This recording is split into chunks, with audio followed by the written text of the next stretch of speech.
better get started. Looks like it's standing room only.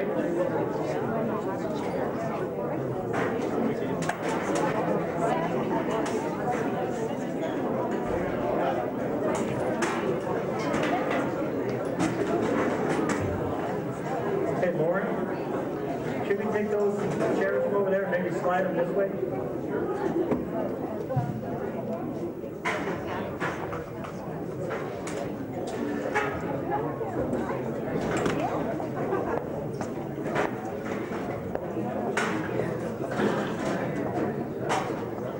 Good evening, everybody. The real party starts when we're all done tonight, so the sooner we get going, the sooner the food and the champagne will flow. You're all laughing. We do things right. Thank you for coming. This is the Travelers Rest chapter of the Lewis and Clark Trail Heritage Foundation. We're the sponsors of this evening's event. And normally, when we get started, we have some reading from the scriptures. So we'll start with that. Thank you. We usually start our meetings by reading from the journal. And 198 years ago, the Lewis and Clark expedition was wintering in beautiful North Dakota. And on February 5th, 1805, Lewis is writing in his journal, he said, "Visited today by many of the natives who brought a considerable quantity of corn in payment for the work which the blacksmith had done for them. They are peculiarly attached to a battle axe formed in a very inconvenient manner, in my opinion. It is fabricated of iron only. The blade is extremely thin, from 7 to 9 inches in length, and from 4 3/4 inches to 6 inches on its edge. From whence the sides proceed nearly in a straight line to the eye, where its width is generally not more than an inch. The eye is round and about 1 inch in diameter. The handle is seldom more than 14 inches in length, the whole weight about 1 pound. The great length of the blade of this axe, added to the small size of the handle, renders a stroke uncertain and easily avoided, while shortness of the handle must render a blow much less forcible if even well directed, and still more inconvenient as they uniformly use this instrument in action on horseback." Actually, the Lewis and Clark people have made several axes, 2 different types of axes for the men then. This one here is called a Missouri battle axe. Got the name Missouri battle axe a few years, of course, after the Lewis and Clark expedition. But the Indians needed this for breaking buffalo bone. They also had another axe called a spontoon axe, and this was used when they were negotiating with other tribes. When the negotiations got really intense, that's when this was used. But these are the 2 axes. Now they used to make these axes and trade them to the Indians, 1 axe for 6 to 8 bushels of corn. And so that's how they got their corn that winter. So we can pass these axes around and you can take a look at them. No negotiating. No negotiation. Okay, then the following winter, on February 5th, 1806, the expedition is at Fort Clatsop. And Lewis, again, is writing in the journals. He said, "Fur, number 2, is next in dignity in point of size. It is much the most common species. It may be said is SAD, to constitute at least 1/2 of the timber in this neighborhood. It appears to be of the spruce kind. It rises to the height of 160 to 180 feet very commonly, and is from 4 to 6 feet in diameter, and very straight, round, and regularly tapering." Actually, what they were talking about was it was neither fir or spruce, but it was a western hemlock, and they got credit for discovering the western hemlock. If you've ever read any of the journals of Lewis and Clark, especially if you read even just one book of Lewis and Clark, you can no longer read or write the English language, believe me.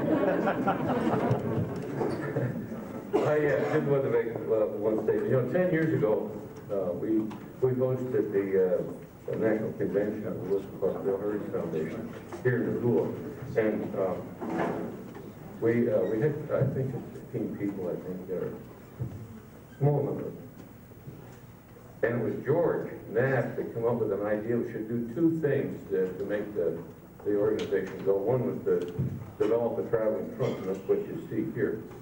And so up until about a year ago, we've given this thing to about 25,000 people. But the other thing we had to do, George, was to locate the exact location of the Lewis and Clark Travelers Rest site, see? Because if you remember, the highway department had a sign out here that clearly said the campsite was down at the mouth of Lolo Creek. But that was hard to believe, because when you look at the journals and you read the journals and you look at the map, and I got a copy of the map that Clark drew in 1805 and 1806, it clearly showed the location of the site where we actually found it. And Mr. Bergantino, who is a member of the foundation too and is an authority on the campsites, actually helped us locate it too. And there were several people early on that helped. And there's one other individual that lives here in the community that helped quite a bit. Terry Heath. Is Terry here? I know she's here somewhere. Terry? Yeah, Terry.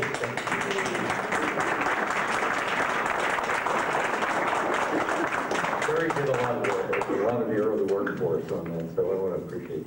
But anyway, what you see tonight, this is the result of the traveling trunk that George Knapp, mostly George Knapp, put this together.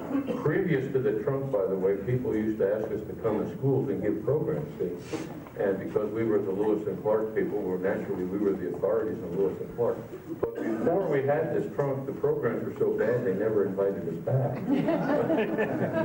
But anyway, we're celebrating some of the things tonight that we accomplished. So, Mike, you want to take over now? Chuck Sundstrom is our immediate past president of the chapter. My name is Mike Wallace. I'm the current president, and I'd like to introduce the brigade if they'd all stand up. Everybody's here. Tom Lekumsky, Francis Wagon, Chuck Sundstrom, the infamous George Knapp, Ritchie Doyle as Captain Clark, Jennifer Wallace as Sacagawea, and there's Bruce Truitt hiding in the back. Bruce is our roving blacksmith. He made a swivel gun like Lewis and Clark had. It's actually a small cannon. And the neighborhood around the site isn't always thrilled when we do things there. Very loud. The other people we need to... Yes, Captain. That is Private George Shannon. I am the youngest member of the expedition, 18 years old. And as president of the chapter, they have informed me I don't know where I am. So, a couple other people we need to introduce tonight before we get going. The Travelers Rest chapter has been around for a long time, and we've done a lot of wonderful work in the area of Lewis and Clark and history. Finding the site, the programs Chuck has mentioned, over 25,000 people have seen the traveling trunk program that we do. That trunk is now available. You can go to the Travelers Rest site, the actual state park. It's there. You can make reservations, and they'll show you parts of the trunk. You can bring groups in. The kids at school take field trips to the state park now to learn about the local history, Native American, Lewis and Clark, early settlers. And that's all started with the ideas of members of this chapter. It was the chapter that started this whole thing. But tonight, you look around, you see these decorations and what we've done.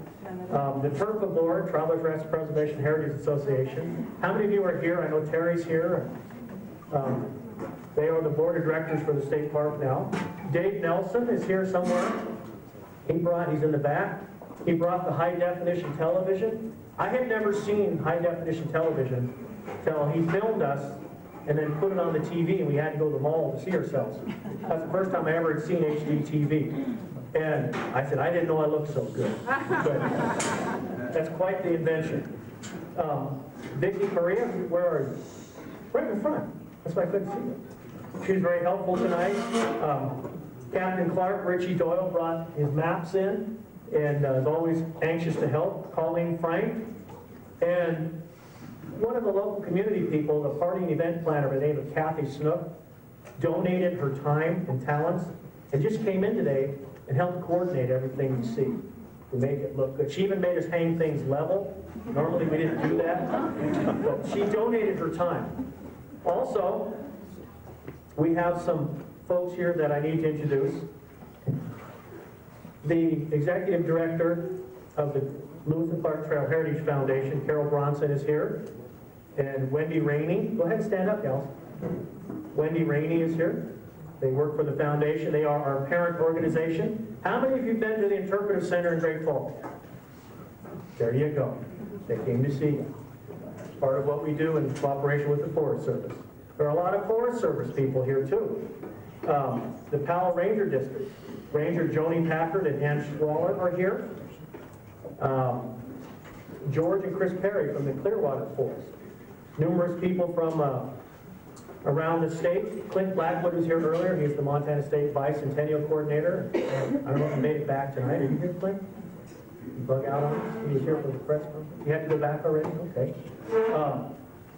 Got some other things to cover. But first, the chapter that we are, everybody now needs to check under your chair because there are door prizes. Apparently they're taped to the bottom of your chair. So, need to do that.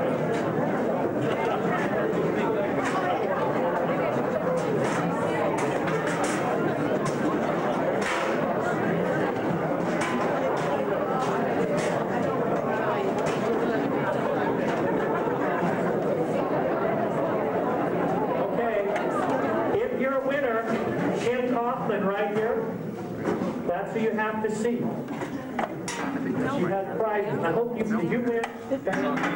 Diane is an author. The ladies wrote numerous books about Travelers Rest and Lewis and Clark and the Bitter Road. Diane, we'll see that there's a map over here. She did that, and she happened to win. So we're not going to give you your own book, but I think one of them's up there. I won $500. Got that's your pension. For being president for 6 years, that was 10.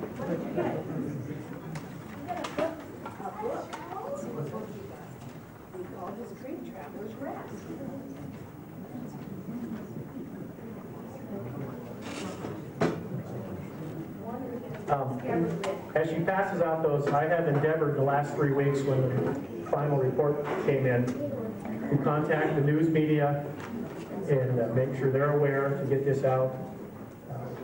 And we're trying not to forget anybody. But when we found when we were going to sponsor Dan, who's one of our chapter members too, Kim, whose name is now the committee, coordinated everything you see tonight. The food.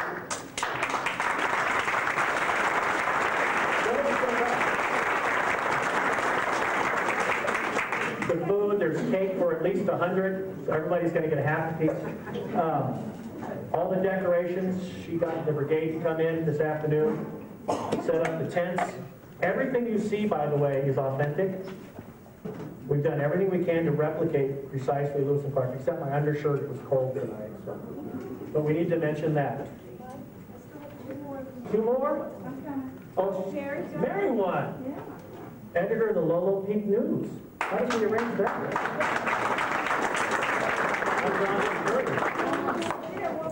Who's left? Oh! Pat!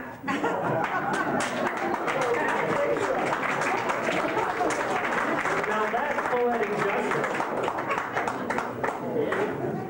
I hope this book is entitled The Old Homestead of Pat Ernie. Pat Ernie, what? I need to recognize you. I was going to do that a little later, but now that you're already standing. Many years ago, a couple of guys, not quite dressed like this, knocked on their door and said, "We think you're the owner of the land where Lewis and Clark camped." And Pat and Ernie are 2 of the most lovely people you will ever meet. When they found out, first it was, then after a while, people just started showing up at their door. "Could you show us where Lewis and Clark went potty?" You know, so they handed out licorice. And now their home is the main office of the state park. And they've actually moved down to the Florence area, and are neighbors of mine. So, good people to have. A little quick history. The Travelers Rest chapter has been around, I think, since what, 1989, George? 87. That's a long time ago. And we're one of the largest chapters in the nation. We're very active. This is what we do. If you would like to join us, in our quest to learn the Lewis and Clark history and to be a steward of the trail, we charge $10 a year to join us. We're not an expensive group. On the other hand, I am the national membership chair for the Lewis and Clark Trail Heritage Foundation. And with the executive director sitting here and the chapter coordinator, we have the applications for the foundation too. With that, you do get a quarterly scholarly magazine. Captain Clark is holding things up for you. He's acting like Vanna. And his sword got in the way. But hoping to get Dan's article published. He's got a whole book for him. But we have applications for the foundation too. And you can do this on a national scale. Secondly, we would like to particularly thank Dan Hull, the archaeologist, who, what most of you don't realize, probably worked several thousand hours pro bono for those of you from Rio Linda, that means without pay, for a couple years before we had a dime to do anything. He just loved the project and did it. That's dedication and that's community effort. All of us who have done this, we're just members of the community. We're local employees. Some of us are employers. A lot of Forest Service people seem to take this as a hobby. It's just local people. We have found the only campsite on the entire 8,000 miles, from St. Louis to Clats up and back. This is the only campsite that can be found of Lewis and Clark. And so far, yes, we know precisely this is it. There's two other places on the trail where there's physical evidence. How many have been to Pompey's Pillar out of Billings? Clark carved his name. The other is Sergeant Floyd's grave near Sioux City, Iowa. That's it. This is the only campsite that we have. You know, we talk about looking for a needle in a haystack, and if we took the first two rows here, we made a huge haystack in here and put a needle in it, I bet you in a month you guys could find that needle. One straw at a time, right? This took 9 years to give you an idea of how difficult the job this was. To give you an idea of how great a job Dan Hall did. He didn't find a needle in a haystack. He found a needle in a haystack times 12 months times 9 years. That's pretty darn good archaeological work. We have a diamond in the rough here. Okay? One thing too, before I forget, this is Gene Fairchild. He's our treasurer. This is something that the chapter has done and had made. We sell these. What's the price, Gene? Just for the print, it's $12.50. Just for the print, it's $12.50. This is Gene's frame. You can't have it. But these are Lewis and Clark prints that we've had done from the Traveler's Rest chapter. And that's one of the things we've done as a fundraiser, but they're absolutely fantastic to hang around in your house or your office. If you would like one of these or to join the chapter, just see Gene in the back. He's sitting back there. He's waving now. See? There he's waving. We'll have these for you too. Yes. Oh, Kim, yes. Bruce Truitt, one of our members, he plays our blacksmith. Lewis and Clark handed out peace medals. So Bruce, being the genius that he is, after the cannon, the other things he's made peace medals that say Traveler's Rest on them. And we have these beads. Now these beads each, Kim tells me, because she made this for me, are certified between 100 to 150-year-old a piece. And then we've got the Traveler's Rest Peace Medal. And you can get them at the Traveler's Rest State Park, or do we have some here tonight too? Okay, we have some here tonight too. But these are a great memento to have. I feel like a salesman. Yeah, amazing. Have I missed him? The county people, Beth Berlin is here from the Office of Planning and Grants. Bill Carey was here earlier, one of the commissioners. I don't know if he's back tonight. A number of people. Have I missed anybody? I'm trying not to miss anybody here. I do have, before Dan comes up to speak, a couple letters to read, and I'm not going to read all of them. Dan, this says, I would like to congratulate you, and I'll just read the first paragraph, on the success of your research and the verification of Lewis and Clark's campsite at Traveler's Rest. I know that many individuals have spent a great deal of time and energy on this project, and your discovery is very important to the state of Montana. I appreciate all your efforts. There's two more paragraphs, but it's signed Judy Martz, Governor. I have a letter here from Senator Conrad Burns. Senate business prevents me from attending, but Mr. Daniel Hall and his staff have done an outstanding job utilizing high-tech analysis, and he goes on to give some of his thoughts. And somewhere, here it is. We have, Kelly, would you like to mention this? Kelly is here. She's the field person for Representative Dennis Reberg. And we have a letter from the congressman. Report confirming the location of the Lewis and Clark Travelers Rest is exciting news, not just for archaeologists, historians, and Montanans, but for all who are inspired by the journey of the core discoveries 2 centuries ago. It is remarkable that historians, geologists, and archaeologists can take artifacts from the late 18th century and then combine knowledge with new technologies to pinpoint a specific site. Along the 8,000-mile length of the Lewis and Clark Trail, this is just the second time that physical evidence of that famous expedition has allowed the documentation of the campsite. Lewis and Clark and Core Discovery camped here, both coming and going, and he goes on and on. With a letter from Congressman Reberg. Dan, here's a letter from the Stephen Ambrose family. The accomplishment of this final report for the Travelers Rest site is one Thomas Jefferson would have applauded. Here we have science and persistent effort hand in hand in the quest to solve a puzzle. Soon the site will respectfully memorialize the core discovery, but at the same time celebrate the virtues President Jefferson wanted to emphasize in his Empire for Liberty.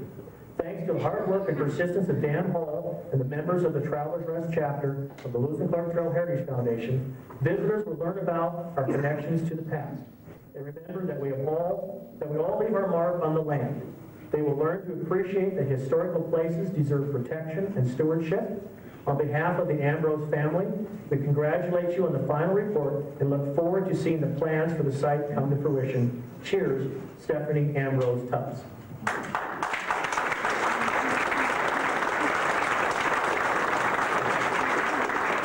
have a note here from former Congressman Rick Hill, who was congressman when we started.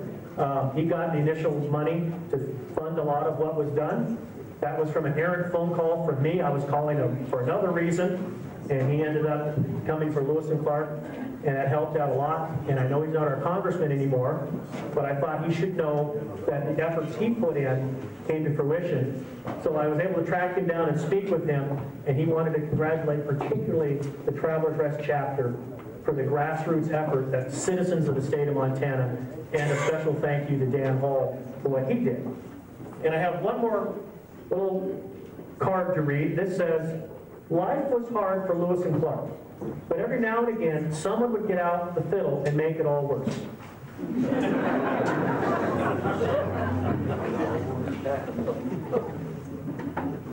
Kind of reminds me of Lewis and Clark's evenings around the campfire. May your Lewis and Clark adventures bring you much happiness. Love, Bonnie, the Lewis and Clark widow. That's from my wife.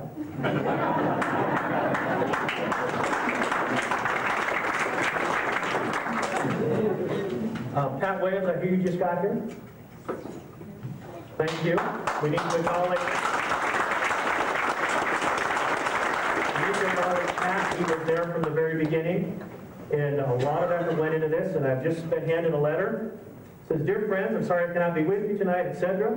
As we all work together to build another strong tie to our own Montana history, I wish to especially thank Daniel Hall for his recent hard work in discovering the exact location of the campsite. This important evidence, along with past evidence discovered by Dr. Robert Bergantino, will greatly enhance the excitement about Lewis and Clark's famous expedition in coming years. A couple more paragraphs. Sincerely, Senator Max Box.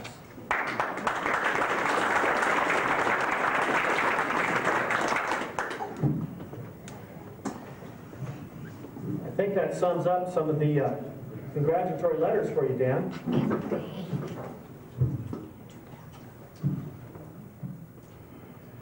Tonight, it's been basically 10 years, but it took 9 years to do this. It's my privilege to introduce the best Lewis and Clark archaeologist in the world to speak on his discovery, Dan Hall.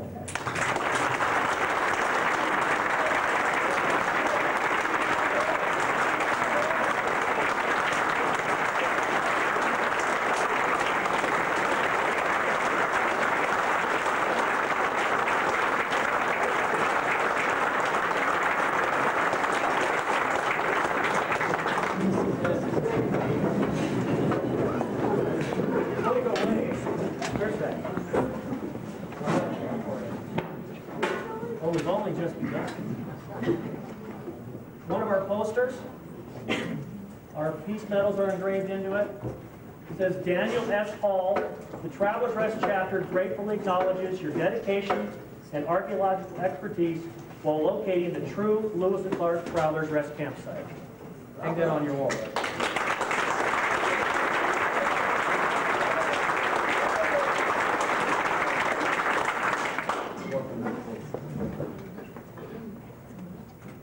Well, it's nice to know who's responsible for the cake, and Tim, I will get you for that. After we had finished our excavations in September of 2002, I stood before this organization and gave a presentation on what we had done that summer and what was ahead of us. And at the end of the evening, Francis Wyden came up to me and he said, Dan, you're still using the word the suspected location of the site. The possible location. When are you going to come out and say this is a location? Francis, I'm here to stand in front of you tonight and say this is a location of the Travelers Rest.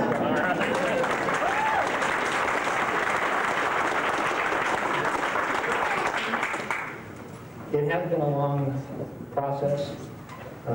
It's been 8 years since Tony Vasey crossed my door and asked me to give the chapter a hand with this project. It's hard to believe that we've come this far, but I think that's a testament to the Travelers Rest chapter. This is an organization that never ceases to amaze me at every step of the way. It doesn't matter whether there's elbow grease that needs to be applied, or there's research that needs to be done, or assistance with the excavation, attending meetings, letting people know that this is important. They're there every step of the way. And I salute you guys. I get a lot of questions from people. What's so important about Travelers Rest? Why should we care? And this is, I've thought about this question for years, and the best answer that I can come up with is that the Travelers Rest is a place of stories. And it doesn't matter what your interest is. There's a story here for you. The stories are global in their reach. The stories are intensely personal. The stories are thousands of years old. The stories, they define a sense of place. And very few places on the trail that you can say there's that much that you can talk about. But when I talk about stories, you want to talk about global politics. Meriwether Lewis is sitting over here on the banks of Doyle Creek. And he writes a 1,500-page letter to Hugh Haney, an agent of the British Northwest Company. And Haney's the intended recipient, but he's not. The letter is intended for the crown heads of Europe. And here's Meriwether Lewis on the banks of Doyle Creek, and in the finest of American tradition, he's thumbing his nose at the crown and saying, we're here, this is what we're going to do, and there's nothing you can do to stop us. That's a great story. You want to talk about stories about the geography of place. Travelers Rest is a place that's not supposed to exist. Now think about what was known about the geography of the West at the time they left. Travelers Rest shouldn't be here. This is a beautiful illustration of the reality of Western geography. During the Fort Classic winter, the captains sat down and they assimilated all the information that they had compiled on the trail. They produce a map. The captains sit down and they figure out Travelers Rest is a focal point of Western geography as they understand it. And this has huge implications for the trip home. When they get here, they separate. And this is something as a military commander you never do. You don't divide your troops in field. And yet they did it here. And they did it, again, back to the geopolitical considerations. You have to check the British Empire from advancing into the Pacific Northwest. And it happens here. You want to talk about stories that are immensely personal. If you've ever cooked a hot dog on a fire, you can relate to Shields sitting there for 3 days around that fire doing nothing but gunsmithing. What were his fingers like on the evening of the 3rd day? That must have hurt. You want to talk about personal stories. Think about Goodrich and McNeil. Now, the leading medicine of the day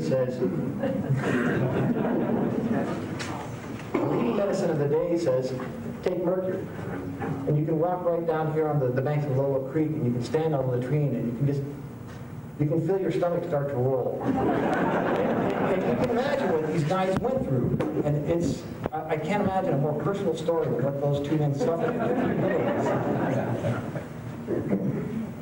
If you back up the geography a couple of thousand years, the Native Americans had figured out that this is the crossroads of Western geography long before the Europeans arrived on the North American continent. There's a confluence of trails here that spans from the Washington Oregon coast out to the Great Plains, from the Kootenai country to the north, to the Basin and Range country to the south. This is an incredibly large piece of the North American continent, and the Native Americans figured it out. This is the crossroads. And you want to talk about stories of a sense of place. You can actually take the names that the captains applied to the plants and the animals and the people that they encountered and the places they saw, and you can sort and classify them. Which I'm sure the captains would enjoy the irony of being sorted and classifying after all the sorting and classifying that they do. An example of a type of name, the Jefferson River, the Gallatin, the Dearborn. Those are in honor of people. You can have a name that refers to an event that happened. Broad Springs on the Missouri, Cold Kill Creek on the Lowell Trail. Traveler's Rest is a descriptive name. Those two words capture the essence of place. It tells us what they were doing when they were here. What were they thinking? What was the thought in all of the men while they're here? And it is just a great name for a place. So when people ask me what is so important about Traveler's Rest, that's the best answer that I can come up with. It is a place of stories. And like I said, it doesn't matter what your interest is, there's something here for everyone. I want to talk tonight about the results of our investigation. I want to squish this room right now about what a great thing that Dan has done. I assembled a project team, and most of them are here tonight, and you'll get a chance to meet them tonight. All I did was just go out and surround myself with the best and brightest that I could find, and then I gave them free room to work their magic. And let me tell you, these people, you're going to see their magic tonight. They really put together an impressive project. I'm really proud to be associated with you guys. Having said that, let's go ahead and jump into our presentation. And I'm going to ask that you wait with your questions until after we're done. Then I'm going to introduce my project team, and if you have questions, and it's about an area of specialty of one of these people that's their topic, and I'll toss the question off to them.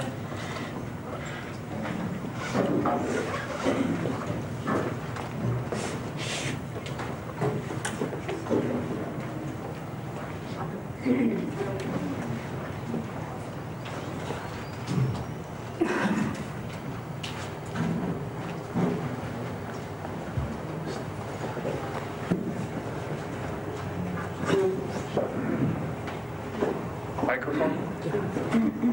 Yeah, let me get this up running first.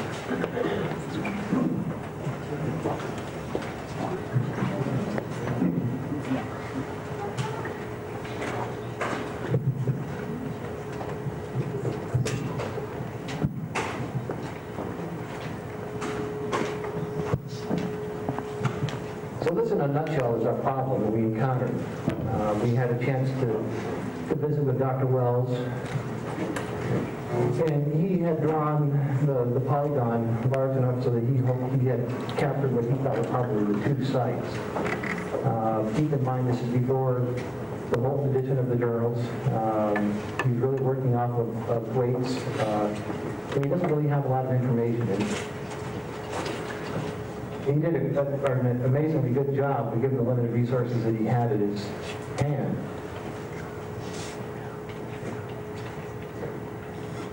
And that is the last day we finished our excavation. That was, like Yogi Bear says, deja vu all over again.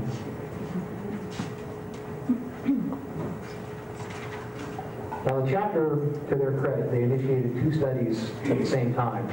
They went to Bob and they said, okay, Bob, using the journals, where would you place the campsite? They came to me and they said, okay, you as a historical archaeologist, Dan, where would you locate the site? And my good basis was that the Lewis and Clark expedition following on a Native American trail would have camped at the Native American campsite, find the site, and Lewis and Clark's in the ball field. But Bob and I point to the same piece of ground, which is pretty good science when you've got 2 people that are agreeing on the same place. But because of the National Historic Landmark status, we need more. And then there are actually people in this room here tonight who were on this project. Nancy Maxson was the president of the chapter. She went to the county commissioners and asked them to deny the subdivision. And the county commissioners, rightly so, said, no, we can't. Preservation law is written as federal action, state actions. This is county subdivision with private property. The landowner graciously gave us an opportunity to go and do a quick and dirty look-see. And Bruce Truitt pulled this button out of the ground. Now, I can tell you this button was made in either Virginia or New Jersey between 1750 and 1810, and it was popular with the military. I can't tell you how it got to the banks of Willow Creek. So when this button comes out of the ground, everyone is like, oh, Lewis and Clark, and you have to tamp that enthusiasm and say, we need more evidence before we can point a finger. Now, we made some real basic assumptions when we put together our project team. We knew that we were going to need a large table so that everyone could sit around it. There's a lot of people that were on this project team. We also recognized right off the bat that we weren't going to find a smoking gun. We're not going to find the Jefferson Peace Medal saying this is the place. We're going to have to build our argument on what we call preponderance of evidence. All of these things added together tell us that this is a location. And the preponderance of evidence is a hard argument to make. Not everyone agrees on what exactly constitutes that threshold for preponderance. But in this case, it's pretty overwhelming. Now, there are a lot of people that deserve recognition for our project that we undertook. There's people who are not on this list. Certainly, the person who should be on that list is Pat Williams. He had the unenviable task of herding cats, and he herded cats very well. The University of Montana was absolutely wonderful to work with. We would go into the anthropology department, or the history department, or the geology department, and we would say, what's the latest thinking on this theory? What's the latest research? How do we get hold of these sources? What are these people doing? And they really came across for us. I can't say enough about the help that the University of Montana provided to this project. And then, of course, there is the chapter.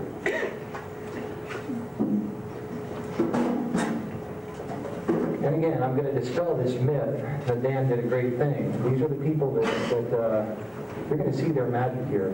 They did an amazing job, and I'm very proud to be associated with these people. Now, this is an aerial image of our project area, and there are a couple of things that I want you to discuss here. The first one is you see the yellow lines here. This is a grid system that Keith Bell and Morton Bailey created for us. That allows us to keep a tight control on where everything is located, whether it's the remote sensing or the excavation efforts. Keeping survey control on everything is incredibly important. You can't see because of the scale, but Kevin McCann actually dropped little red squares in there to show the actual excavation units we put in the ground. This area that you're looking at over here is the location of the latrine, and this red arc here, we'll be talking about the importance of that in a few minutes. I want to stop right here and talk for a minute about some of the mistakes that we made. And I know, hold back the gasp and the shock. And I don't care whether you're a scientist or a historian, you need to look at your data and say, did we make any mistakes that could affect our outcome? Is there something here that's going to bias our results? And sound methodology requires that you do that. And there are mistakes that we made. On the Miller property to the west, we actually got our measurements backwards and we dug a hole in the wrong spot. On the latrine, we dropped stakes in the ground everywhere that we wanted to sample after we were done excavating the feature, and we missed a stake. The surveyors came in and found the stake and surveyed its location, and we didn't collect data from there. With 218 samples, I don't think 2 more samples really would have affected the outcome. That's it. So we have a pretty good degree of confidence in what we've done. We can speak to be a certainty and say there are no readily apparent biases in our work. One of the people on our project team was Bill Eckerly out of Salt Lake City. Bill came out and conducted a geoarchaeological investigation. Mike was referring earlier to a needle under a haystack. One of the haystacks that we were faced with was the Native American occupation of the site. Those work helped to clear up that image quite a bit. what Bill is telling us is this upper terrace, if you've been to the site, you know what I speak. This landform that the house sits on is thousands of years old. When you drop down off of the terrace into this lower area down here, your landform is 200 to 300 years old. Now, as you move to the west, things are gradually beginning to grade into an older landform. Where exactly that boundary is, we're not really sure, but it's a gradual contact. Now, there were a number of things that we wanted to know with the historical research. What have other people found at other Lewis and Clark sites? The military aspect of the core discovery is huge in our interpretation of what we see here at Travelers Rest. Who was in Lolo Creek and that could be responsible for what we're seeing here on the ground? And then again, what's happened to the sites since Lewis and Clark were here? These are all important questions. This is a painting done by Gustav Sohn. He was with the Stevens expedition. They were here in 1855, 1859. They were serving for a route of the Transcontinental Railroad.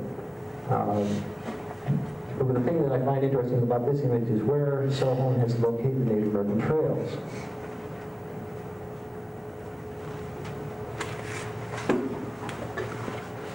Now, with apologies to Clark, I turned his map on its side. This is the same one that Chuck's got hanging on the wall here.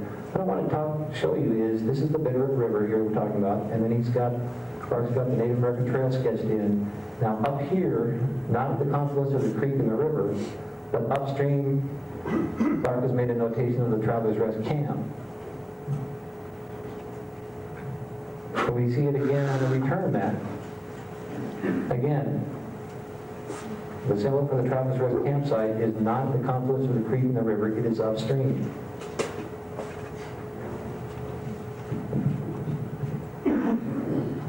Now, never in my wildest dreams did I think that we would be standing here on the banks of Lolo Creek talking about a figure from the colonial war.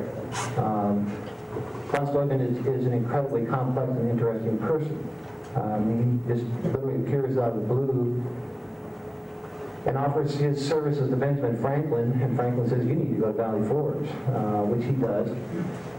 The regulations that von Steuben wrote were known as the Blue Book by the military. The Blue Book was used from the Revolutionary War until the War of 1812 and was tossed and rewritten. As I said, von Steuben is key in our interpretation of the site. Now, keep in mind, by the time the Corps left Camp de Blois, there are 2 generations, possibly 3 generations of soldiers that have gone through the training regime. They didn't make this up when they left home. This has all been drilled in. Keep in mind, West Point's already been established, and people have graduated from West Point by this time as well. Now, there are a couple of key elements in von Steuben that we looked at, and we say, okay, what is there in the rules and regulations that it's going to translate into something that's on the ground? Obviously, the way that the camp is set, von Steuben is very specific in his instructions. The camp fires are to be constructed in an evenly spaced manner. From the fires, you measure out so many paces. Between the tents, there are so many paces. Between the rows of tents, there are so many paces. And when you get to the back of the camp, you measure out 300 feet, you dig a trench for the latrine. That's the purpose of the ark that I was talking about earlier in the previous image. Now, once we completed our research, and we're ready to jump into the excavations, we sat down and had a discussion of, this is what we think we see, this is what we think we know, these are the goals that we need to obtain with our excavation efforts. It was a difficult step at that point in time, but I think it was really worth going through. Now, we included volunteer assistance in the excavation, and again, the chapter came through in fine fashion. Thanks, Jeff. I absolutely despise the phrase public education because it implies that the public needs to be taught, and I can tell you the chapter doesn't need to be taught anything about Lewis and Clark. The one I was talking earlier about, you're going to see the magic. This is Skip's magic right here. You're looking at the raw data and the standardized data. What you're looking at here is a 20 meter by 20 meter area. This is the bank of Lolo Creek. Now, we had theorized that Shields sitting next to Lolo Creek with that fire running for 3 days, burning hot, would produce a magnetic anomaly on the creek unlike anything else that we would see. So lo and behold, when this kicked out, we got excited almost immediately and thought, well, we need to see what's in the ground here.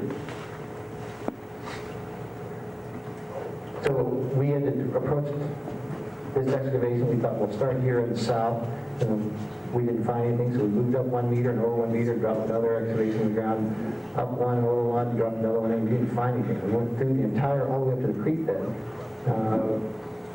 And we found nothing. So we called a timeout, we huddled up with archaeologists from around the country, and we discussed this. And then the general consensus was that you're looking for something that's very small. You're going to have to continue looking, and lo and behold, eventually we did find it. There is a very small fire heart here. You can see it here in this image here.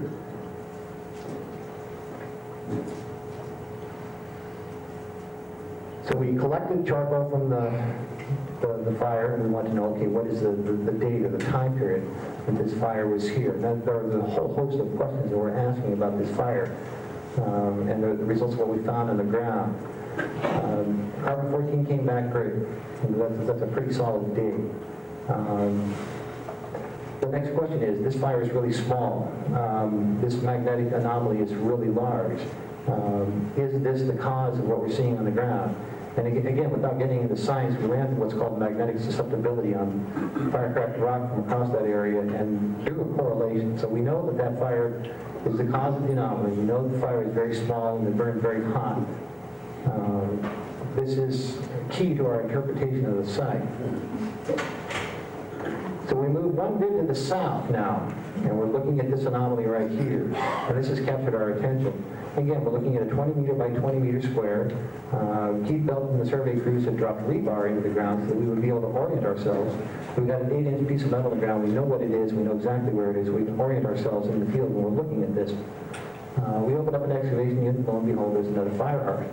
And again, the carbon-14 comes back and says, okay, this is within the time period you've been associated with the expedition. There is, however, a problem. Roy Van Ostren had driven his plow over this. What you're looking at here is a fence post that he had clipped off. The entire hearth had been plowed. It doesn't change the carbon-14 date, but it gives us a hard time placing it in the proper context. If this fire was by itself, it would probably be meaningless. When we start talking about the preponderance of evidence, now we're starting to see a spatial arrangement of fire hearths that's being reported from the Portage site, Great Falls. We're starting to see the fire hearths as they're being described to us by Von Stuyven. So it's beginning to get a little interesting in terms of the preponderance of evidence. So then we move 1 grid to the east. And we had this discussion about the need to excavate. All remote sensing does is tell you that there's something in the ground that you need to try and figure out what it is. You can theorize all you want till the cows come home, but you really don't know. And again, we've got a 20 meter by 20 meter square. We've got the rebar that's up in the corner here. And this is the anomaly that we wanted to look at. And for all intents and purposes, it's a spin image of the last one we looked at. Well, we opened up an excavation unit, and guess what? There's a wagon wheel. Obviously not Lewis and Clark, but this is a perfect illustration of why, when you conduct remote sensing investigations, you need to excavate. Because you don't know until you look what you're looking at. So now we move over to the west end of the project area. And when I told you earlier about one of the mistakes we made, this is one of the areas. This is what we're looking at here is the septic system that was installed for the subdivision. There's a standing water pipe that's used to sprinkle the backyard.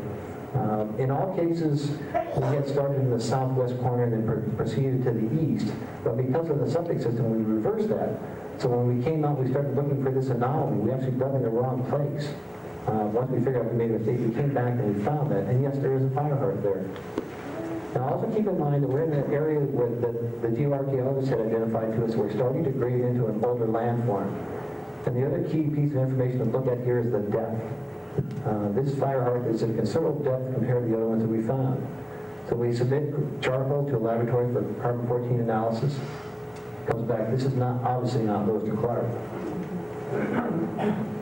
But that's all right. This is keeping in with what Bill Eckerly had told us about. As we move to the west, we're getting into an older landform.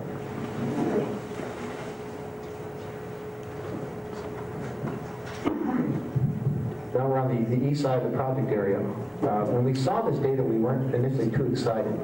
In our conversations with some of the local landowners on Lolo Creek, they had told us that Lolo Creek has this history of forming ice dams, and then it would jump out of its creek, out of the bed, and then it would scour a new temporary channel, and the ice dam would break, and the creek would return to normal, leaving these channel chutes behind. You're looking at a channel chute that's running through here. This is really well defined. When we saw this, we initially weren't too excited. We thought, well, we need to move on. And it wasn't until we did the EM31 investigation. And again, back to the kudos to the geology department at the University of Montana. I went in to see Steve Sheriff, the chairman of the department, and they provide the instrument, they provide the students, and they're just like, please give these people real world experience. So we bring these guys out with the EM31, and we want to play leapfrog. We've got the magnetometer and the EM31, and we were working on the west end. And this is a great story of serendipity, which is often how science advances. We want to play leapfrog on the west side of the property. Because of the overhead power lines, the telephone, the cable, the EM31 can't operate. So I just tell these guys, okay, just go to the east side, knock out a couple of grids, and by that time we'll be done underneath power lines, and we can come back to the center and continue to leapfrog. The very first grid, those guys fired up. They're like, hey, we got something. What the EM31 is telling us here, and again, I'm not going to try and get bogged down in science, but basically the two signatures that are here are telling us that someone dug a trench in Lolo Creek gravels, and they put something into it other than Lolo Creek gravels. There's a marked contrast in how electricity passes through the soil. Now, there's also, the mag is telling us that there's not a lot of magnetic properties that are involved here. But what's really key to us is that 300-foot measurement. So for obvious reasons, we need to test for the presence of mercury. We talked to the folks at Fort Platte how they did their mercury testing, what were their results. We went back to the geology department, and someday they're going to get tired of us, but we knocked on their door and said, what kind of a methodology, how do we refine our methodology so we can test for the presence of mercury? I can tell you, we tested again. We got 218 samples. This is an incredible amount of sampling, and we tested not only from the excavation units of what we found in the trench, but from across the landform.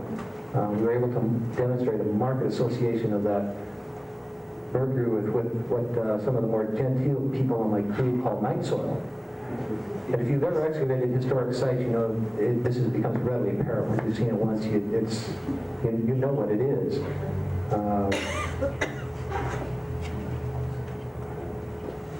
So we would go down 10 centimeters. We would sample. We would go down 10 centimeters. We would sample.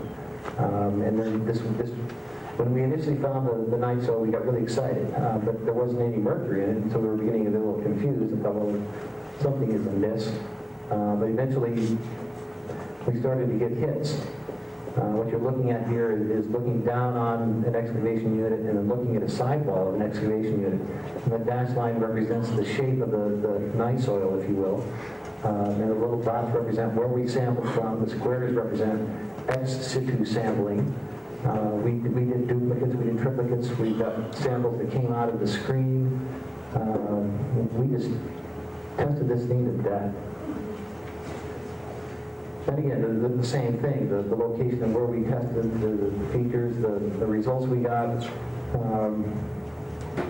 At the end of the day, we've got a market association of that mercury with this night soil. With all the sampling we got, we can say with a degree of confidence that, okay, here's this organic material, if you will, that's laced with mercury. The mercury is settled to the bottom. The mercury is, the latrine is 300 feet. So you can see where I'm going with this argument. We're building our case on a preponderance of evidence. When you look at everything as a whole, the latrine probably has more legs than anything else. And it's kind of ironic because of all the things we did, the mercury analysis was the most difficult we had in terms of getting funding. These are the 3 excavation units, and you're looking at what we saw as it was exposed. There's no rhyme or reason to the thickness or the width of it, which is probably to be expected. But again, back to Goodrich and McNeil, boy, what an intensely personal story those guys experienced. Fortunately for us. Now, the other question that goes begging with the mercury analysis, as you know, there are a lot of streams in Montana that are contaminated with mercury from mining. We need to know that question. We addressed that in the research. That's why we also sampled from across the landform. The question is also begging, is this a result of the historical development of the property? Now, to that end, we swept the entire with metal detectors and we collected everything that we found. We got a couple of brads from string and barbed wire. We got a piece of a sprinkler head. Pat, I think you can have that back if you want it. Our testing has done is shown us that this feature is not associated with the historical development of the property, and that's key in our interpretation. The physicist, British physicist George White once observed that you don't prove a theory, instead you disprove. So what we're doing all the time here in this investigation is trying to disprove what could be an explanation for this.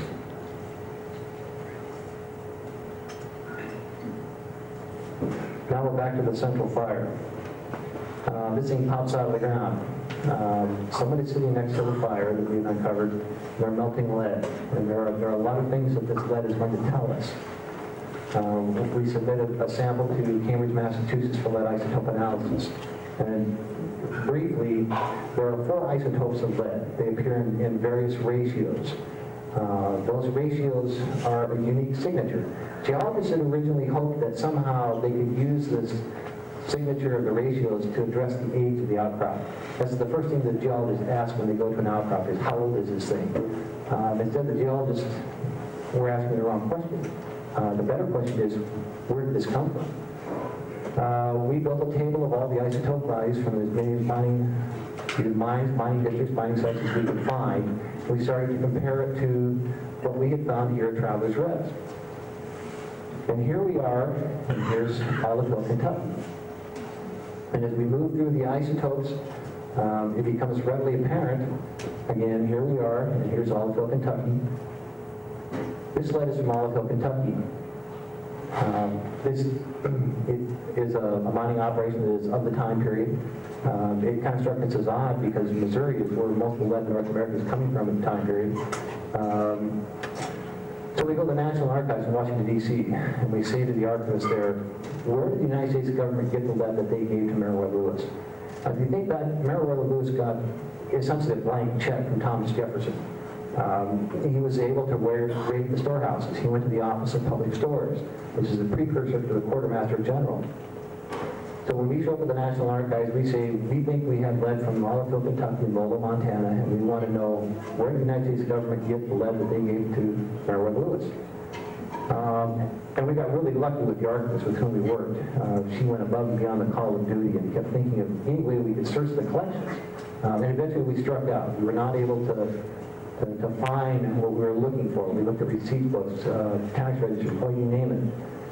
Eventually what she surmised is that we were probably looking for a document that was destroyed when the British sacked Washington, D.C. in the War of 1812. As the Quartermaster General, this collection should be very robust. But right up until 1812, it's a pretty sparse collection. Now that doesn't mean the documents don't exist, they just don't exist in the National Archives. So we're not able to close the loop from the United States government to Meriwether Lewis. But that doesn't mean that the lead isotope analysis didn't help us. This is England. The Hudson's Bay Company was in Lolo Creek time period indicated by the carbon-14 analysis. This is not English lead. That's important.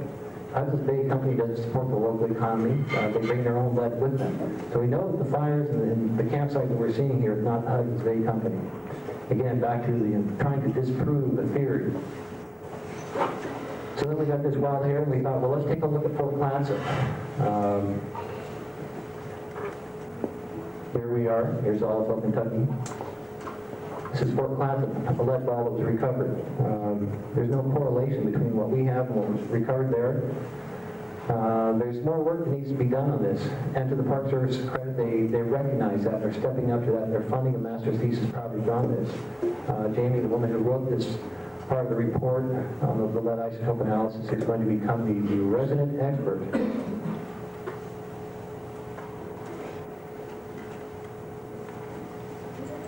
And then this thing pops out of the ground. This comes from the same location as the lead. It's the same location and depth as the fire. We took this over to Tom Ford in the anthropology department. And if you know Tom, he doesn't generally get excited about much of anything these days. He got excited about this thing. It's been years since I've seen Tom get that excited. We put the bead under a microscope. The bead's been burned, it's been used. It is the big blue. We run it through the classification system. It's of the time period. But again, back to the historical record, nobody really knows exactly what kind of bead Lewis and Clark had with them. If this bead was by itself, there would be some serious problems with trying to say that this is a Lewis and Clark artifact. It's the same problem we had with the button. The button came out of the ground. Now, to address the button, we went back to where the button was recovered. We put 3 excavation units in the ground. And to an archaeologist, those are a lot of holes. We didn't find anything. I mean, literally, we put 3 dry holes into the ground. And after the 3rd dry hole, one of the archaeologists on my staff, we're sitting there talking about this, and he points out to me, he says, you know, Dan, the absence of data is telling you something. And Eric's absolutely right. There's nothing here to suggest that that tomback button is a Native American trade good.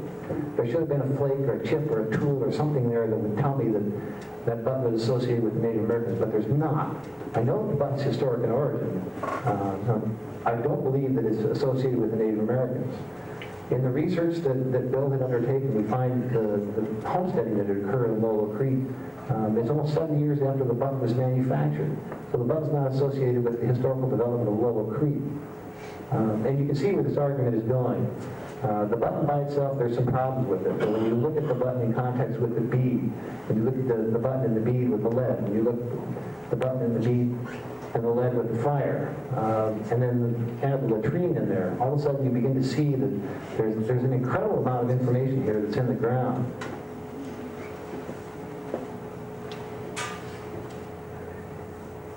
Now, that's not to say that there weren't problems. There's the irrigation pipe that Ernie put in the ground. It's a 4-inch diameter pipe, about 3.5, 4 feet in the ground. Now, when we did the research design, we thought that there were roughly 60 anomalies that we wanted to see what they were. We got 18 of them. But there were huge areas where we couldn't really see much with the remote sensing. There are limitations to what this science or this technology can do for you. This is a good illustration of, this is, again, a 20 meter by 20 meter square, and it's pretty much obscured on the western edge. We don't know what's there. When you think about the sheer amount of information that came out of the ground, the latrines, fires, that are of the proper time period, they're the proper arrangement, the bead, the button, the lead, all of these things. We really just scratched the surface here at Traveler's Rest.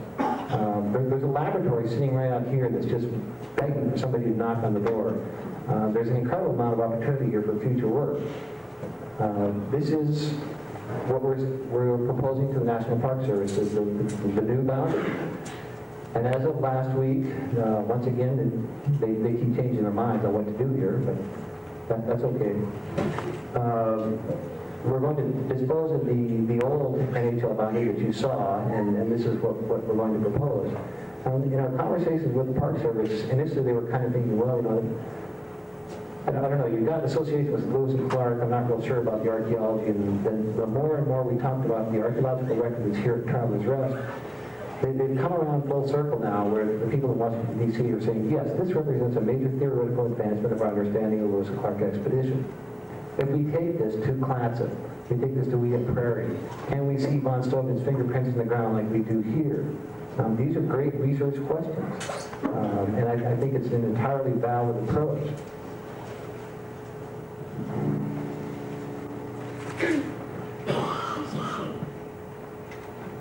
So we're going to end tonight with the chapter. The story starts and ends with them. In this project, we have seen the birth of a new nonprofit. Depending upon your perspective, there are nonprofits who are either littering the landscape or they're populating the landscape. The Turf organization, the Travelers Rest chapter, these two groups, if you find yourself in a position where you want to do something to help a nonprofit out, either one of these is just a wonderful group. I would highly recommend either one. In my 20-plus years in historic preservation, I've never seen anything like this. And it's really heartwarming to know that people of Montana really care about their resources. They're interested in seeing them preserved. They're interested in seeing it interpreted. And they're interested in seeing it done in a proper fashion. And to that end, this project has been absolutely wonderful. So at this point in time, we're going to open up to any questions. I want to introduce my team.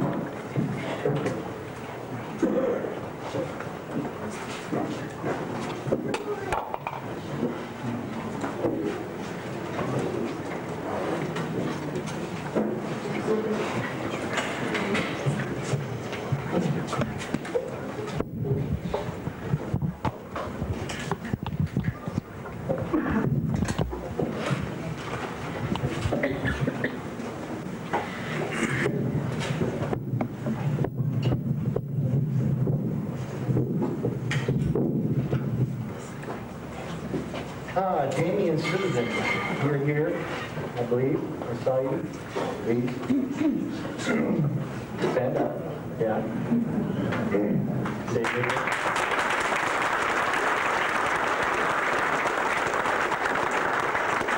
They work for me and they tolerate my behavior from time to time. And I thank you guys for what you've done.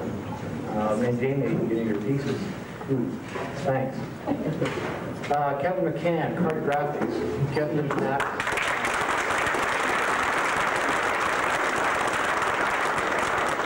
We got a lot of positive feedback on the maps when we were in St. Louis. Everyone was really impressed, and I'm just tickled pink. Me too. Natalie Merle. Natalie, you're here.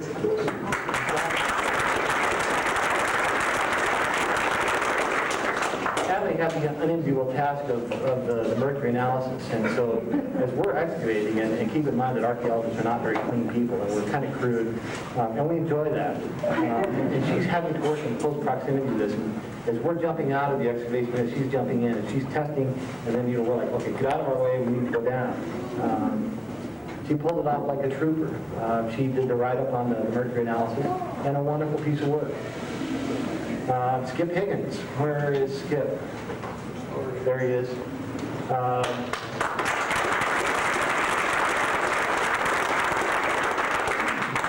I don't think many people in the chapter are aware of this, but after Bruce found that button, Skip and I went back.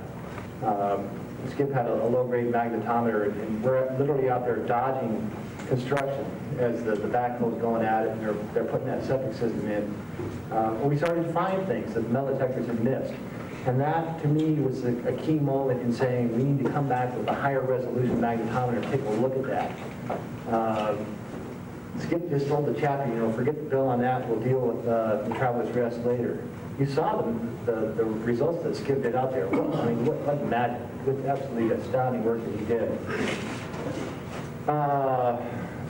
Will Babcock, please.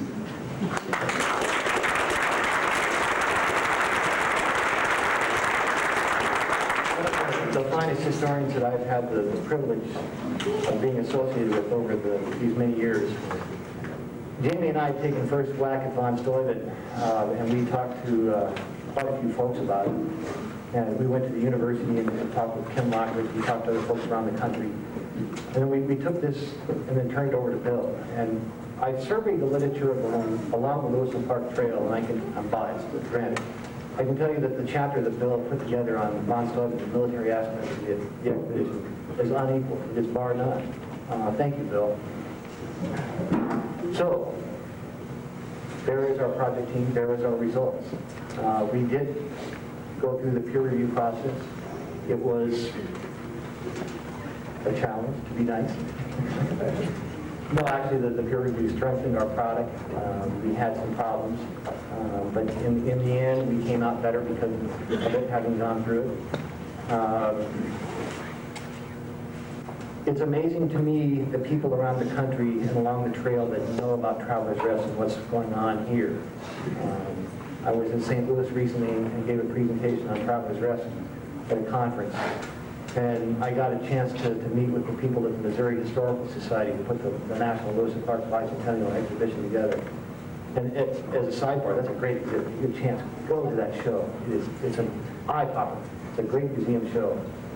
But everybody knows about what's going on here at Travelers Rest. And I think that's a good thing. And that gives us a real, for lack of a better word, that gives us a real pregnant moment here in time that we can cash in on. And Lauren is positioned in a great place right now. There's excitement that's generated. He's got a huge monumental task ahead of him. And how does Lauren and the turf review take that excitement and turn it into something on the ground? We knew 8 years ago that we were going to be creating an 800-pound gorilla and dropping it in the middle of Lolo. Good luck.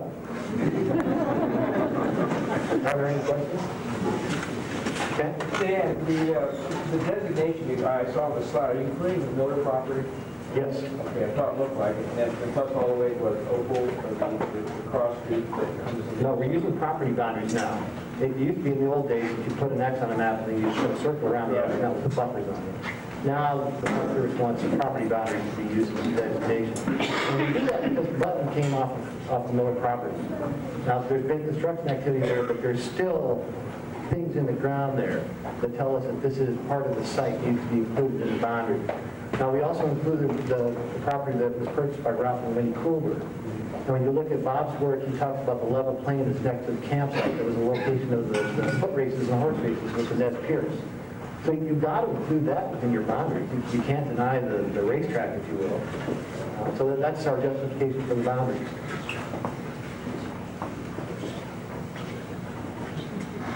That's it. Real bad car. Would the encampment rules be followed for just a one-night encampment along the trail? That's a good question. We don't know for sure. I've never heard any reference to it. Indeed, in the literature on Lewis and Clark, you almost never encounter any reference at all to taking them on Van Stuyven, for example. I've encountered 2 professional historians that have assumed that they took it. And before I encountered those 2 historians, Dan and I simply assumed that they had taken Van Stuyven's regulations and the Articles of War. Whether they use them every encampment, though, I don't know. It seems to stand to reason that they certainly use them for those sites where they stay probably 2 days or more. I don't know how many campsites there are numbered along the trail in the hundreds. Somebody in the chapter here sure knows. I don't know if they use that formation, that spread every time. I can't answer you one way or the other. Bill's a little more hesitant than I am. I think, and it's my opinion, that of course they follow von Stuyven every day. When you look at von Stuyven's strictures for military rank and the duties of each officer, when he gets down to the captains are to keep daily journals while they're in the field. Now, I submit to you, does that sound vaguely familiar at all? Well, of course they're following von Stuyven every day. They're writing in the journal. This is what von Stuyven is telling them to do. But then again, that's just my opinion. And as Bill pointed out, there's not a lot of proof. We're beginning to see a lot of scholarship on this topic, which is really exciting. The museum in St. Louis, the National Lewis and Clark Bicentennial, I had a chance to be there for the grand opening, and the third exhibit when you walk in is von Stuyven, rules and regulations. And you could have knocked me over with a feather when I saw that.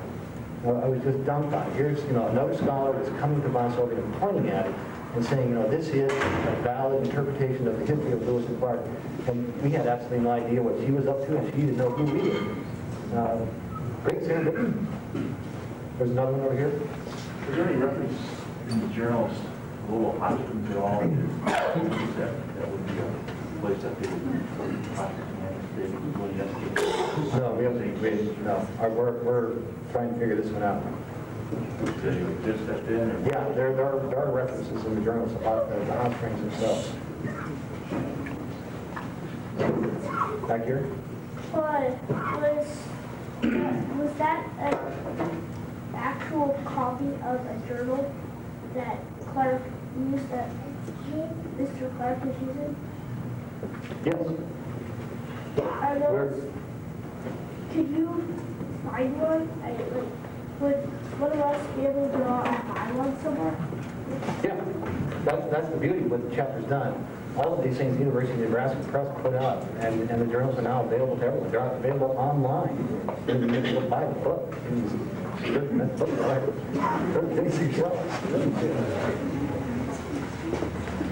in the back here.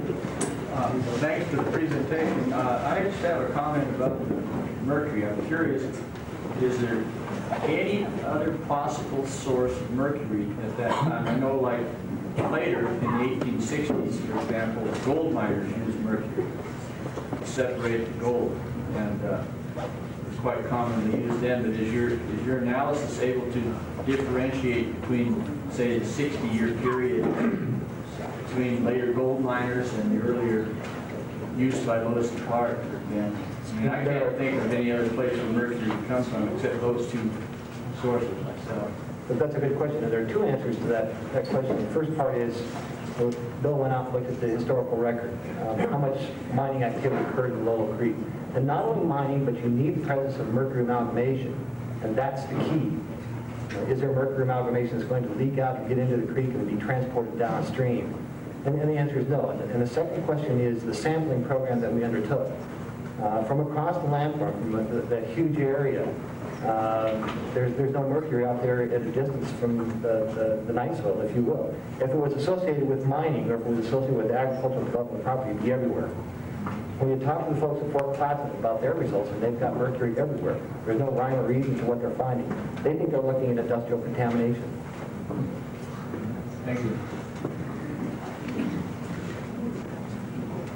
Again, I was just wondering if you can compile all of the notes and diagrams and maps into one complete research document or book or something, so you can always go through it all in one go. Are you sure? Not everything. It would be a terrible read, or terribly boring. I shouldn't say that. Those guys wrote most of it. Yeah, the question is, what are we going to do with this now that it's done? I don't know. We've been so focused on tonight and getting this project done that we haven't really addressed that question, but I know that that question is coming. So if you do get the grants to do further research, you're looking primarily for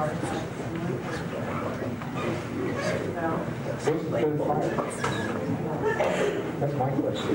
There are 3 fires in the report site. We got 2. You probably haven't heard of them, but it was a wagon wheel. There's a lot of area where we think that the 3rd fire should be, but it's obscured by the irrigation activities. And maybe it has been destroyed, but man, wouldn't that be nice to find? The lead. There's a lot more questions out there. One of the strictures that Vine Stoyman throws out is that in keeping a clean camp, you're taking the animals that are at the core of butchers. You're going to take them 50 paces from the camp out, and you have a central butchering area that's to be kept clean. Will phosphorus analysis help find that patch of long gone, but there should be a chemical trace that we can find. Is that another avenue of research? Sure, it's a great avenue. Okay, in the infrared photos, TP rings, so we're up higher and take it a little further west. Did you find any evidence at all of the Native Americans that now community? Yes. The one fire heart we excavated. But probably the more compelling information was when we did the magnetometer investigation. And the mag really chirps as you're walking along. It sounds like a little bird. And we're out where there was a high concentration of these anomalies that infrared picked up, and that mag starts to chirp. And it turns out the magnetometer is picking up an anomaly in the same location that the infrared had picked up an anomaly. Now that leads me to believe that what you're looking at is a TP ring with a fire in the middle of it. Now that doesn't tell us anything about those requirements. In the research design, we said there's no need to excavate that. We sat down with the Native American community and we discussed this very thing. And there's no need to dig the Native American site to prove Lewis and Clark were there.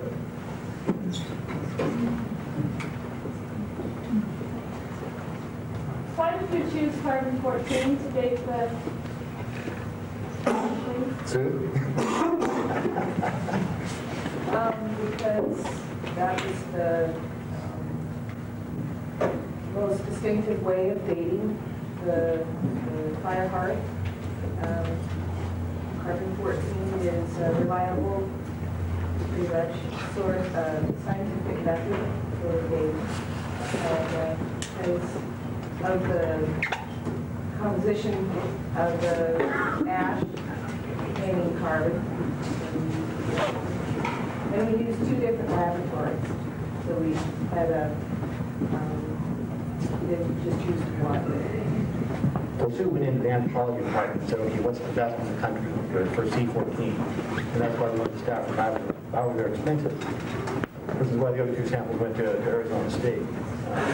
No offense against Arizona, but money's money. Question? Yeah, we're talking about the lead that it came from Kentucky. And you couldn't find any records at the National Archives in terms of the government purchasing lead from that source.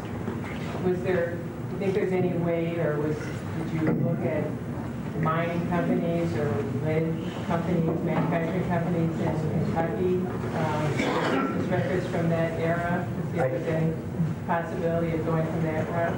Well, that's a good question. It might be valid, but I think that would be a monumental undertaking. I had the chance to actually visit with the state historian from Kentucky at the conference I was at in St. Louis, and I said, we've got lead all over Kentucky, Lower Montana. And he looked at me like I just dropped off Mars. He'd never heard this technique. And he was just, confused that it could work. And he's like, well, Kentucky, get caught up Montana. It does, it's here. You said that the Lewis and Clark journals are available online. Is that like if I went to Google, or do I have to go through a database in the library? Ken, do you know that? I don't. I've seen references that have been there off the top of my head. I couldn't cut it. Several volumes of You can get to the Lewis and Clark journals, the Mulford edition, online. They, by going to the University of Nebraska Press, and you'll be led direct to that resource. Don't expect to find it all on now. They put a little bit of volume 4 on last year, and this month, what month is it? Within the past few weeks, they've begun systematically putting the journals on through a grant from the National Endowment for the Humanities. So, and I believe that their target is the end of the bicentennial. They're not putting them on all at once. It's a very complex process, and it'll be not just an e-book. There are illustrations, such as Gary has in his journal edition, and various types of files. So you have something to pursue for the next 2 years, 6 months, and 10 days. Thank you. You just reaffirmed my comment about public education. How far below the surface did you find your lead? 10 to 20 centimeters was the hot zone. 10 to 20 centimeters. 10 to 20 centimeters. That's where the butt came from, the lead came from, the fire hearts, the blue trade bead. That was ground zero. So is that too deep for a common metal detector to discriminate? No, we did look with metal detectors.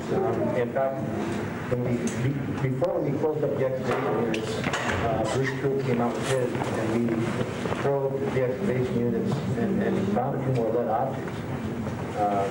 But we didn't want to recover the lead through that technique. We felt the controlled excavations on the fire heart, because stratigraphic principle is so important to an archaeologist.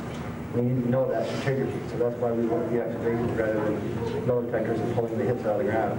But we did that differently over in the area of latrine, because stratigraphy is not important. It's more important to know what's there.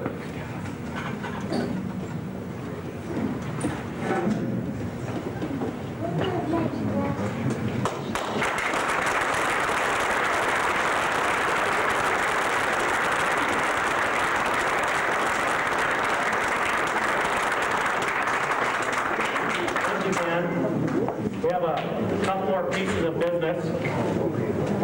He kept mentioning von Steuben. Francis, where are you, in the back? Francis Reagan is the one who pointed out Baron von Steuben to Dan.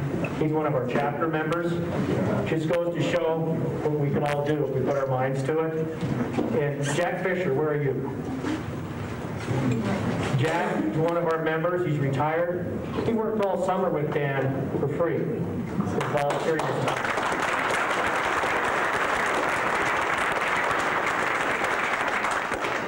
Dan mentioned, Jimmy over here asked the question, what are you going to do with your materials?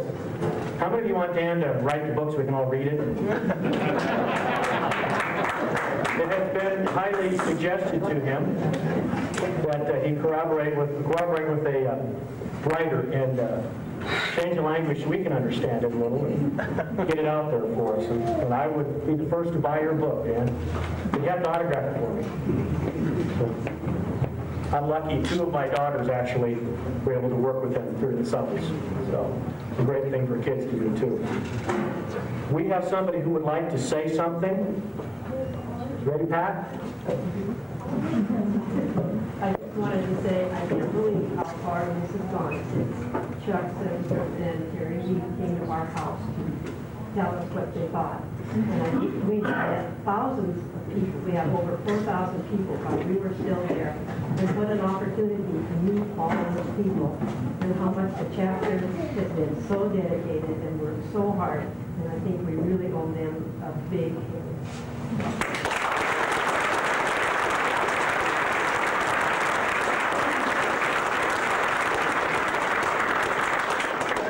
We have some more information. The house that you just bought down there, that's another little.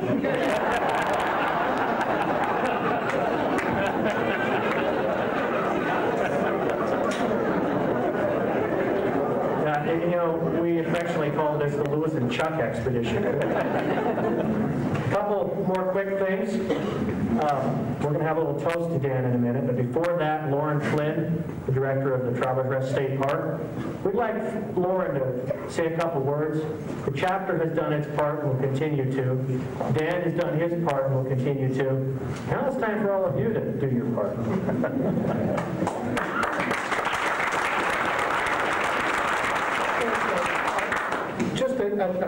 I know we've been thanking a lot of people here tonight, but I think there's a couple more organizations we should always remember. Barb Paul and the National Trust for Historic Preservation have been long champions of this place and continue to be, and I think that they should be recognized.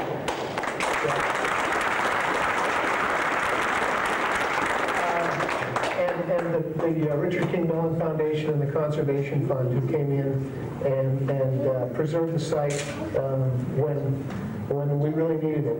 And I think sometimes lost in the shuffle is also the Department of Fish, Wildlife, and Parks, who is willing to be innovative in establishing the relationship with Turka and hanging on to this piece of property. So I love those.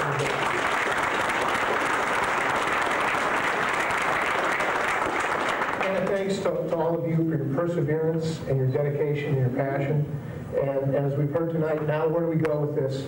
And I find it very interesting. Dan's comments tie so very nicely with everything we try to do out of Travelers Rest.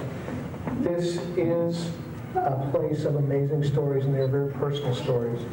And I think any of you who visited the park and had a chance to visit with our volunteers and learn about the site are touched by that personal story. That shall continue. The things that have gone on at Travelers Rest have affected the world. And they stretched long before Lewis and Clark, and they will stretch long beyond our lifetimes. And that's what we're about creating there. It's something, a legacy that goes on forever. And we can only do it with you and your passion, and your dedication, and your perseverance. Thanks very much.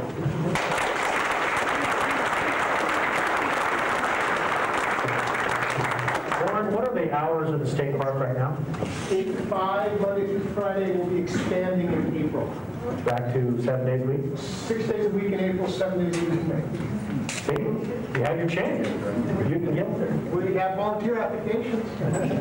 We're always looking for docents, people who'd like to learn about Travelers Rest and the state park in the area. And they do need help out there, and that's where we all get to fill in. I know tons of chapter members have been out there and done their part with the community folks. One thing to do. Ritchie, I need you to come up at this time. Chuck and George, you need to come up. And Francis. Dan?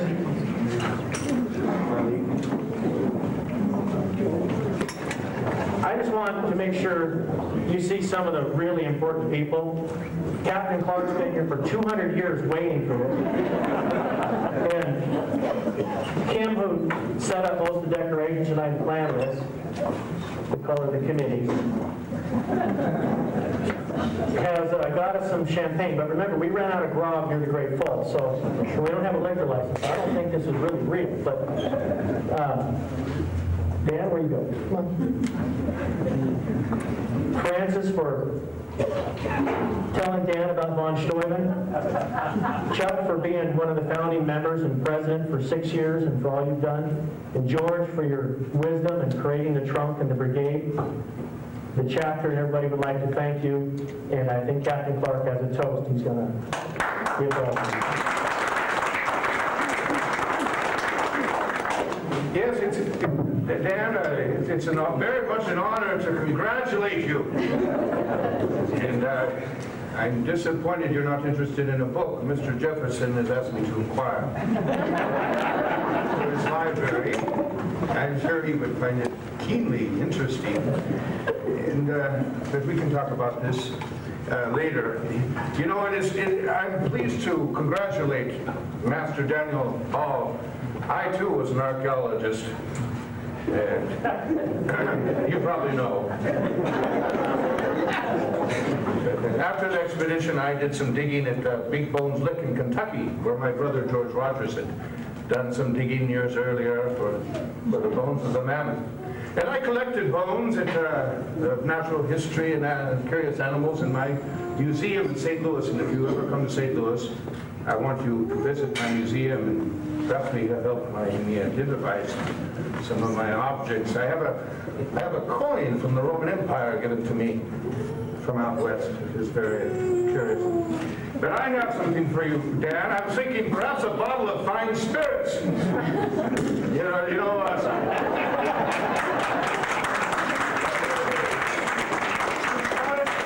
Some Scottish whiskey, I was thinking. You know how much a bottle of that is?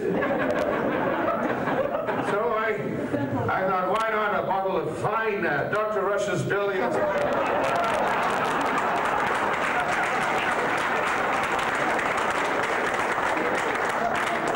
As he called them, the Samson of purgatives. The Taxol disease. And I would like to talk to you afterwards about their use. Now I have something else for you. Ladies and gentlemen, I have been asked a lot these days, and I get a lot of inquiries. Dan never did ask me, he didn't need my help on his dig. But that's all right, because I've forgotten a lot. But I've called from National Geographic wondering exactly what my hair color was. The Daughters of America, what exactly I used to carve my name in Pompey's Tower. And recently, Ken Korsniski has been contacting me. He has yet to find a latrine. As we called him, a sink. And he's interested in the camp just on the other side of the Bitterroot Mountains. It was our longest stay in one place other than our forts at what historians have called Long Camp, or Camp Traponish, is it? I'm not sure how they pronounce it. But I called it Six Sink Camp. And Ken Korsniski knows I have a very valuable map, a sink plan of that long stay. Ken Korsniski has offered me a substantial sum of money, which I cannot repeat. But no, Dan, I'm going to give this to you. You can see here I've marked off the 300 feet perimeter around our cabin there. And the location of the 6 sinks there. This sink we only stayed at one day. It was right next to a den of rattlesnakes. This sink here, we spent we used it for 9 days. We made it extra big. Because it had a great view. And I did quite a bit of journal writing.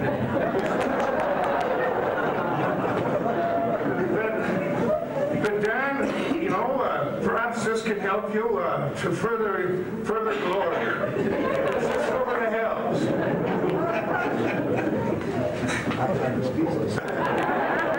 You can see where I've marked my name. We were waiting for the snow to melt and delayed. And I marked my name, and Dan, you should look for this. I marked my name on a cliff here. I marked my name on an Indian lodge here. I had a little trouble for that. I marked my name on a boulder here, or a tree. Here's a boulder, I marked my name. Here I put my name in a bottle. Send it in the ocean, perhaps China. And here I peed my name in the snow.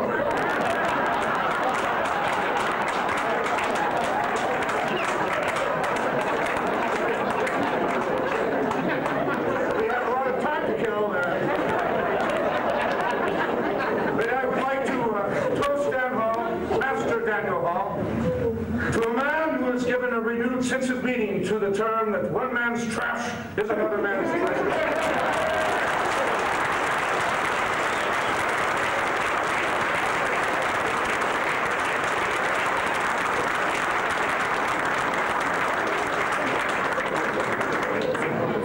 How many think Captain Clark held back on the grog from the men and possibly kept some for himself?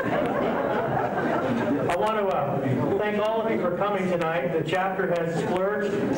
We will have the high-definition television going here in a second. You can come around and see some of our traveling trunk, uniform, encampment, and we have lots of food in the back, and we have a cake with Dan's face on it. So we're going to see where that ends up.